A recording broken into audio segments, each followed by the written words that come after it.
Hi, this is Janine Bolin with the Writer's Hour Creative Conversations. And today I happen to have Beenie Mann with me. She is the author of Happiness Matters. Absolutely love the cover. Unleash Your Superpower in 7 Easy Steps.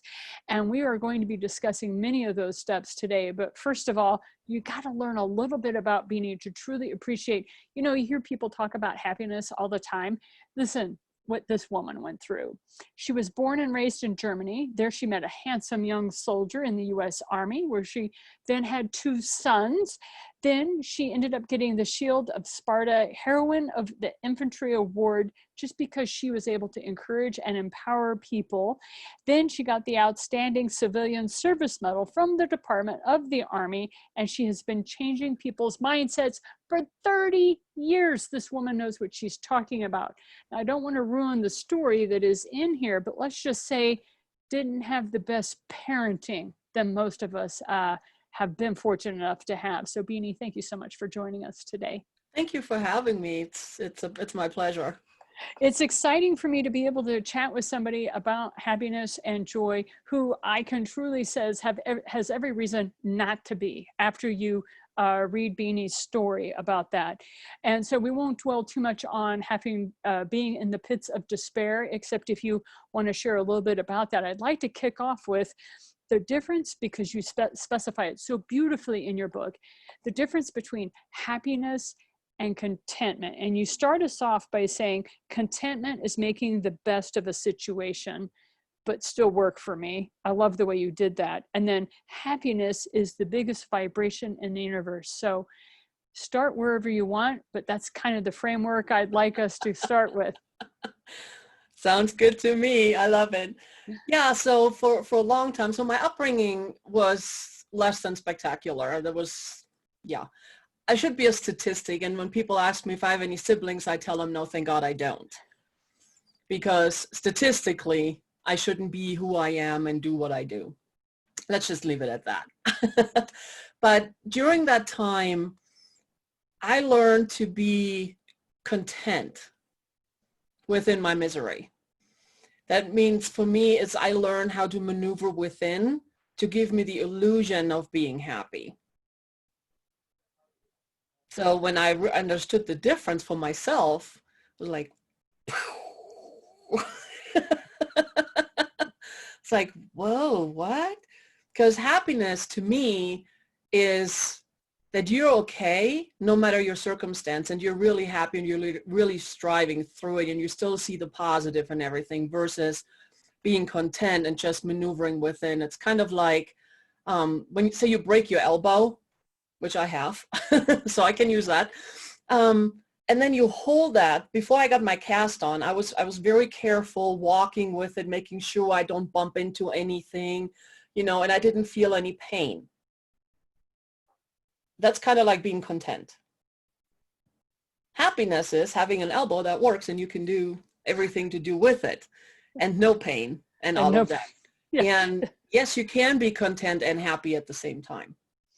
Right. And that's what I really enjoyed, because of people like you and I who have been through some extreme life experiences. And that was a word that kept coming up when people would refer to you and I when we were in a group of people. We were at a networking event, and people would overhear you and I speaking, and we received from that, wow, I didn't have that extreme of an experience, but you and I have been through extreme experiences. And with those extreme things, we were describing the difference of whether it's an emotional situation, a psychological situation, but we were able to talk about this contentment versus happiness because of that. So just wanted to talk about that. Now I want to talk about your recovery a little bit, because, people like you and I are doing just fine, but not everybody is right now.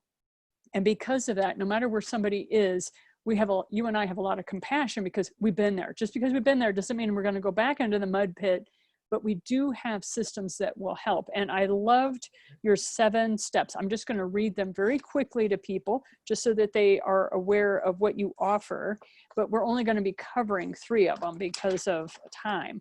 So the first one is gratitude. The second one's forgiveness, love yourself, nurture the subconscious, mindset, go with the flow and have fun. And believe it or not, you really have to go in that order. That's where you and I were definitely in 100% agreement. We both had different words we used, but it's the same experience. And so let's talk about gratitude and your experience with it. Like, you were watching the Oprah Winfrey show and she started talking about this gratitude journal. And then share a little bit more about that, if you don't mind. So when I watched the show, I call it my dark ages. I was in a really bad place mentally and physically and everything. And I watched the show and I saw what you talked about, the gratitude. I didn't do anything with it. It was just, I mean, the seed was planted for me. It was there. I had the information, but I really didn't do anything with it because I couldn't understand. It's like, I'm so miserable. How can I be grateful? What is there to be grateful for? And the day I decided not to end my life and take charge of my life and take my powers back is when I remembered Oprah talking about being grateful. And then there's always something to be grateful for. Even sometimes it's just a lesson. So I started out with her tips before I go to sleep, write down 10 things that I was grateful for that day. And the first few were easy because they're like in your face, you know. And then the last like 4 or 5 or so, 3, 4, 5, that's when it gets really tough. And I had to dig deep and I was like, well, what the heck? There's nothing. It's like, I can't see anything, blah, blah, blah, blah. But I stuck it out and I found 3 things. And sometimes it was just, this is really silly, but I was glad that I didn't have the ants in my house like my next door neighbor did.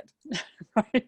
You all of a sudden it's that comparison thing. Well, at least I'm blah, blah, you Right. know, whatever that thing is. I agree. Whatever it is. So it was like this butterfly that just happened to fly by, and you know, it's like you really grasp for straws, but what it does is it changes your neural pathways because now you're actually looking for the positive. And what's nice is when you do it before you go to sleep, you end your day on a positive note. So before I went to sleep, I read out that list again. And then I read the same list out loud again when I woke up in the morning. Because now my mindset is there. Right, is on it. And that was something that I was really impressed with. You know, I've heard a lot of people talk about how you get to happiness when you're in a pit of some kind, whether it's despair or grief or what have you.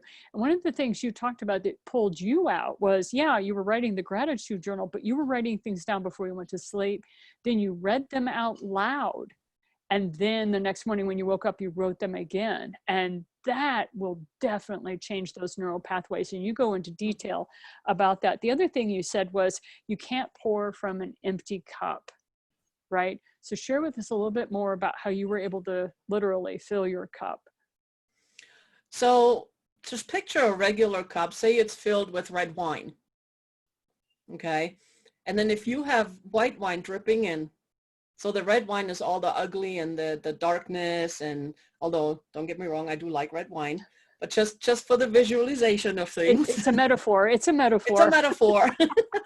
But you can use any dark liquid. It doesn't really matter, you know, and then you just drip clear liquid like white wine or water in it, and little by little by little by little, and the clear, the white and the clean, that's all the good stuff, the positive reinforcements and all those good things. Eventually, you keep dripping that in there long enough, all the other stuff moves out. And that's where you are able then to give forth what you were yourself receiving. So this was when you and I both had to work on. And when we were having our discussion, I was very happy to be able to just really dig down into we got rid of a lot of the superficial stuff. So forgiveness, that one, sometimes we find ourselves trapped in our dark ages because we're having to forgive the unforgivable, what some people would call the unforgivable. And so one of the things that you mentioned, I was like, man, I wish I had that. You talked about this. You say, forgiveness doesn't excuse bad behavior, but prevents your heart from being broken by it. So share a little bit about that, because that was a very much a, you know, mind blower when I finally realized that myself. But I really wish I had those words when I was in my dark ages. Well, I don't think I had those exact words back then. I just went through it, you know, and for me it started when I had to write a letter to my mother of everything that she's done. And I was like, yeah, I can write that. And I had to bring it to my shrink appointment with me. And I was like, so I handed my letter that I wrote to my psychiatrist, and she goes, oh, I don't want it. I need you to read it loud to me. Wow. Woo, girlfriend, let me tell Yeah. you. But reading it out loud, I released so much anger, so much frustration that for me, that was the beginning of the forgiveness. And, you know, to go through, it's like, yeah, and I've said it in my head many times. It's like, I forgive you because I understand it's not for her, it's for me. And then something triggered me and it all came flooding back. And I was like, oh, guess I'm not doing so well on that forgiveness thing there. And I like the way you were so forthcoming and very authentic about the fact that it's layers, and literally you feel like something out of Shrek with Donkey talking about emotions and layers of an onion and all that kind of stuff. But it's layers of forgiveness. And you and I were both describing how we had to come to it in our own way, each by an individual, but literally when you start realizing that this forgiveness thing is not for any other thing than a gift for yourself. Correct. And that was something that when I hit it anyway, with my forgiveness part of it, it brings that sense of peace. But, you know, you can talk about peace and contentment and all that, but when you're in your dark ages, man, you got to find your own form of relief. And you may have to try a lot of stuff that doesn't work for you. And I tell you, Yeah. it's tough. It's not, I mean, it's easily said. Right. But But it's tough. And since I actually wrote the book, I have learned so much more on the forgiveness part. isn't that the case? As an author, I'm done. I've written about it. No, you're still working. Well, because the thing is like, we don't stop growing. Right. It's like, I have done so much personal development for myself, you know, and it's like, every time I learn something, it's like, oh, I thought I had this down. It's like, yeah, I got this forgiveness thing. And then it's like, oh, but did you think of that? For real? Yeah. It's a real piece of work at that point, right? It's a It real is huge. piece of But for work. me, the biggest piece was understanding that it's like, for my mother specifically, she didn't know any better. She simply didn't know. She didn't know how to love. She didn't know how to be a mother because she never really had any of that either. Mm-hmm. You know, so now that compassion piece comes in. And it's just. And when that hits, you feel all of that fall away from you, and then you're not, your entire world isn't triggered then by Correct. stuff coming up, and as I like to say, you know, come up and bite me on the butt when I'm least expecting it, and I'm boo-hooing in the middle of something because of all that forgiveness that's still waiting to come out. Right. Yep. And the biggest thing Exactly. on forgiving is you take your power back. Mm-hmm. Because when you hold on to anger, you give all your power to that person or the circumstance or whatever happened to you. And you're just reacting. You're just keeping reacting. So it's kind of like being on that hamster wheel. You're just doing the same thing over, expecting different results. It's like, wait, that's the definition of insanity, is it not? Right. But it's like, really, it's like taking your power back and understanding that piece, that part on the forgiveness. To me, that was huge.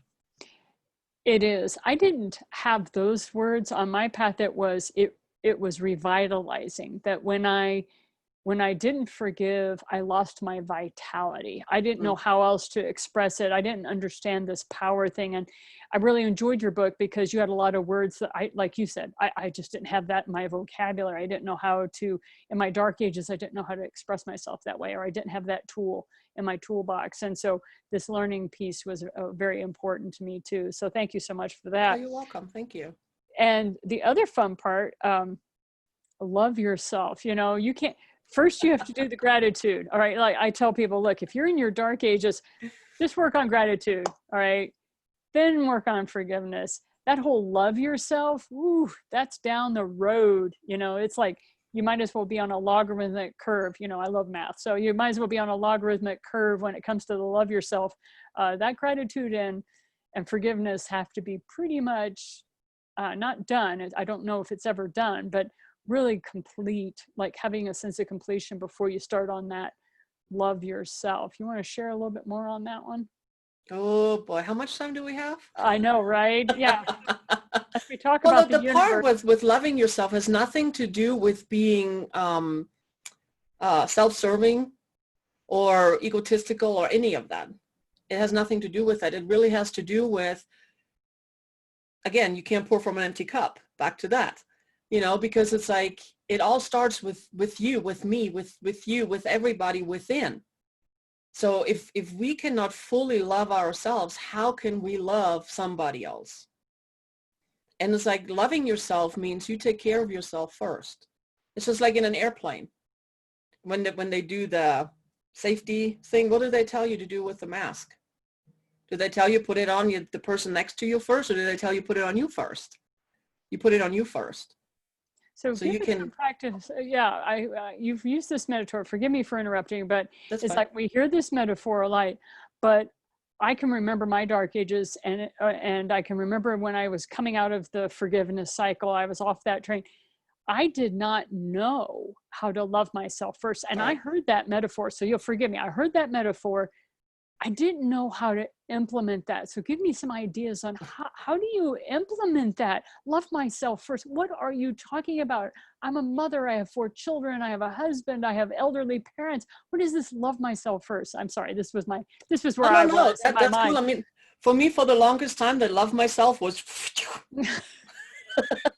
It didn't resonate. I don't have well, any idea what you're saying. because we're taught from when we're little, it's like, oh, help the elderly, take care of that, take care of your whatever, take care of others. Is all we're taught to take care of others first and put our own needs last. Hmm. That's how we were brought up. That was in Germany. That's here. That's everywhere you go. Hmm. And for me, my thing for me was because it's like, if my mother can't love me, who can? Hmm. Right. Okay, so if my mother can't love me, I never learned how to love in that sense, much less love myself, because I was told you're fat, you're ugly, you never amount to anything, you're worthless, I never wanted you, blah, blah, blah, all of these things. It's like, how can you love yourself when you're not lovable?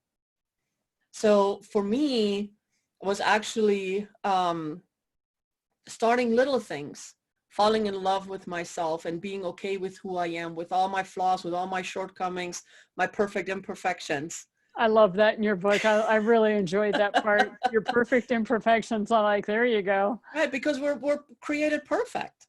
Mhm. It's just we have all this outside noise telling us how to think and how to be and what to do and what to not to do and wah. So it's really hard to do that. And what I love is, and I have exercises in my book pretty much after every chapter. And Mhm. this one is, look in the mirror every day for 30 days. And then you say your name out loud. And for me, it was Beanie. I love you for. And you just list things, even if you don't feel lovable at that moment, say it out loud anyway and look yourself in the eye. Because here's the cool part. It's kind of cool, but it's kind of like, at the same time. Well, because it's like we Cringeworthy. can lie to everybody, but Right. we cannot lie to ourselves. Right. And when we say it out loud and we say our name, it's kind of like we're saying it. Yeah, we're saying it to ourselves, but we're also saying it to another person at the same time. And it hits so much harder somehow. I can't explain it. I just know it works. Right. It's like, how does your car work? I don't know. I put the key in, I turn it, it goes places. Actually, I just push a button, but that's okay. Oh, Same that's right. thing. That's right. I just But push this button, Max. That's what we I don't know do. why. It's like gravity. We don't know why it works and how it Right. works. We just know it works. That's right. Yeah, that's brilliant. And that's the same thing. And it's just like, and the more you do it, it's that repetition. The more you do it and the more you do it and the more you do it, the stronger those neural pathways go. And eventually you start believing it and you'll start acting as if. Hmm. And that's actually Neville Goddard, The Yeah. Power of Awareness. I love this. Assume the feeling of the wish fulfilled. Hmm. Whatever it is you want, assume the feeling of the wish fulfilled. So it's like, if you love yourself, pretend you love yourself until you do. And that was something very powerful. You and I have both talked about how we came at our own, got out of our own holes or pits or, you know, dark ages in our own ways. But I knew I had finally caught on to something big when I went out. And I remember the first day that I bought myself flowers, just because I love flowers. And I had been waiting on someone else to bring me flowers. You know, I was taught, you don't go after what you want, you wait for the universe to bring it to you. There's a lot of stuff there. That's Right. my book, not yours. And so the day I went out and I bought myself a yellow rose. And I remember thinking, everybody told me, oh, don't buy yellow roses, they mean this, they mean that. And like, They're my favorite. And they were my favorite. And I got this yellow rose and I was just like, wow. And I remember how empowering that was. And I could feel that same sensation as I was reading through your book. And I was looking at those exercises, specifically the one where you look in the mirror. That resonated with me because that was something that I did. I didn't do the gratitude journal, but looking in the mirror, looking myself in the eye. And sometimes I would sit there and I would run the taps because I didn't want anybody to hear me sobbing because I was struggling so hard. I know, right? Right. And you and I were like, yeah, okay, let's not talk about that anymore because we're going to ruin our mascara because we were at that networking event. Yeah. So love yourself. That's something. Love yourself and treat yourself. Be good to yourself. You know, do something for you. Not, you know, it's like, I had a friend over the other day and she loves to cook. She's a chef. She loves to cook and she goes, oh, I got to go home and I got to go to dinner. And I said, but that's not for you. She goes, oh, but I enjoy doing it. I said, and that's fine. Enjoy doing it, but it's still nothing selflessly for you. And that's the key that you really brought home in the book was, you know, you've got to make sure that whatever it is that you're doing selfishly for you, whatever that looks like. So thank you. I just wanted to really bring home that love yourself because that was a struggle for me. And my exercise too was looking in the mirror that 30 days. That was the one I keyed in on. So let's lighten it up before we bring it home a little bit. Let's lighten this up just a tad. And you had that beautiful saying by Michael Jordan. I just, you know, he's just such an all around cool guy. And that was just play, have fun, enjoy the game. And so that's number 7 for you. Have fun. And I think I have chills. No matter say again. I have chills. So it's like, yeah, yes. I know. Have fun. and that's the part that when people ask me, Janine, why are you so happy? This is a horrible time. I'm like, yeah, but I'm learning how to have fun. I've always learned how to have fun in a situation, whether it was a funeral. I had to be careful how that fun. I know what you mean though. But whether it was a funeral or it was a birthday party. So talk to us a little bit about how you learned how to make your fun coming out of your dark ages. So for me, I've always had the gift to look on the brighter side and help others see the brighter side and be better and be more. And at some point, I can't really tell you. It's just happened. And I learned it's like, you know, it doesn't matter how bad things are. If you find the positive, the gratitude part, you know, and then you have fun with it and you build on that. And it's like, sometimes it's just a teeny tiny spark in this massive darkness that I was in. But it's like, I held on to that little spark. It's like, it was light. It was like, yeah, if I feel it, if I blow on it, I can build a fire and yeah. And then I learned now it's like, whatever I do, if it's not fun, I'm not doing it. Because we're here on this earth to have fun, not just to go to work and, you know, make the money and raise the kids and do blah, blah, blah. No, we're here to have fun. We're here to enjoy the journey. And that's, I can't put a price tag on that. No, you can't. And when you really catch on to that aspect of life, that's when you know you've found your purpose. That's when you know that, oh, I've got it. That purpose thing that people kept talking to you about. That? Yeah, you know, when you were a teenager or whatever. What's the purpose? I don't know. Yeah. So not only are you an amazing author and an international speaker, and you have had the ability to run around with Mo the service dog. He's worldwide, you know, famous too. But you have this collection, you have this cadre now. Tell us a little bit about this cadre that you've built. Oh boy, my baby.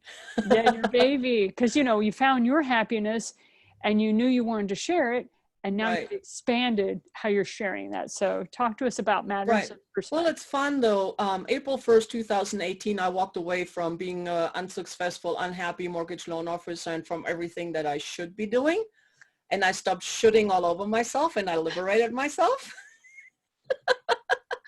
You know, and I decided it's like, oh, I want to do on purpose, with purpose, what I've been doing my whole life. And I want to do coach. I want to help more people. And nothing flowed because, you know, sometimes when you force things, nothing flows. I wrote the book real quick and then it just went from there. And then was it March 27th of 19, I had the idea. The The idea. We like idea. to get the The idea. idea. Yeah. It's like and I always say it's like I was gifted the idea because I was brainstorming for something completely different. And then I was gifted this idea and I sat there and I cried for about 20 minutes or so, maybe longer. So what it is, what I started is with Matters of Perspective is connecting coaches with clients. Because I've been a client at one point. We were military family, 2 kids, really no money. And I understood the value of coaching, of getting a coach. And I mean, I listened to Jim Rohn and I listened here and there and read books and everything. It's like, oh, I need a coach. Well, military family, 2 kids, 1 income, no money. Who do you hire? So, and we didn't have like 5,000, 10,000, whatever, thousands of dollars to just throw out and hope it lands on the right person.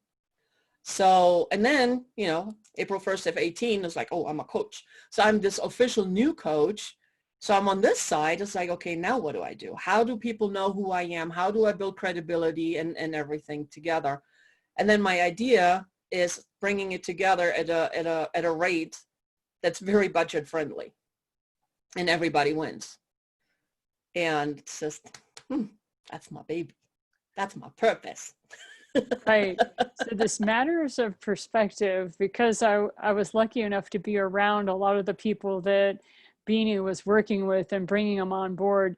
She has managed to basically be a matchmaker between clients and coaches. Mm-hmm. So if somebody's not working for you, instead of you blowing that $5,000, which has happened to me, I was like, oh yeah, I totally know your story, where you blow $5,000 on a coach who you think is going to help you with either your business or depression or stop smoking or whatever it is.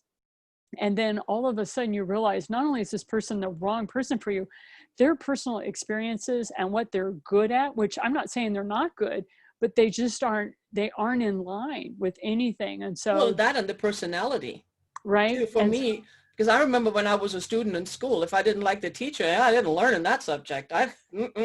Not happening. no, it wasn't.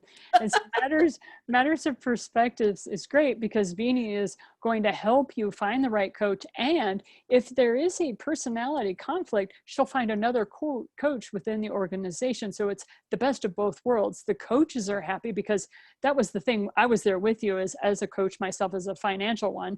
I was telling her about, I am always looking for people to hand off clients to, which I know we're hitting a dead end. This person needs other help. And so now you have a whole group. And so that is matters of perspective. So thank you so much for doing that because you're serving so many different communities with that. Thank So you. with the book, Happiness Matters, and you writing about it, since this is the Writer's Hour and Creative Conversations, tell us a little bit about your creative process. It wasn't like you'd written a ton of books before. This one, right? I just whooped it out. You just whipped that out. So tell me about that, crazy woman. Sure you did. Oh boy, oh boy. So I knew for a long time, even when I was in my dark time, at some point I needed to share my story. That's one thing I've always known. I never thought about writing a book really. For me, it was more like speaking because I can reach more people faster. So when nothing flowed for me after liberating myself there in April of 18, I was like, oh, I'm a coach and I'm good at coaching stuff together, and nothing flowed. But strange and random people came up to me asking me about my book. And I'm like, what are you talking about? What the fire truck? I don't understand a word what you're saying. What? So, but also, I talked to the universe. I finally said, fine. And I don't different to the universe than most people. I'm like straight to the thing, you know? Mm-hmm. And I was like, fine, you want me to write this stupid book? Give it to me. And I could hear the universe laughing. It's like, okay, shut up, listen, and write. And I sat down and I started writing. And actually wrote and published the book in under 3 months. It Right. just flowed out because I got 3 myself months. out of the way. Right, right. And I've heard that over and over again. I've heard authors talk about how it took them 10 years to write the first book, and after that they were writing a book a year. And I'm like, what happened in that 10 years? And then that's where the story gets really interesting with each author. I So bet. yeah, I just wanted to say thank you, because when you actually sit down to write, you can get published in 90 days, because Beanie is here to share that with you in Happiness Matters, Unleash the Yep. Superpower in 7 Easy Steps. So Beanie, thanks so much for being with us today. It was Thanks lovely so much being for able to having have you. me. I know how busy you are. I'm going to let you get back to getting all those coaches rounded up and clients and getting everything organized for them. Thank But you. give Mo a pat for us, and we'll chat with you again soon, I hope. I will. Thank you. All right. Bye-bye. Bye.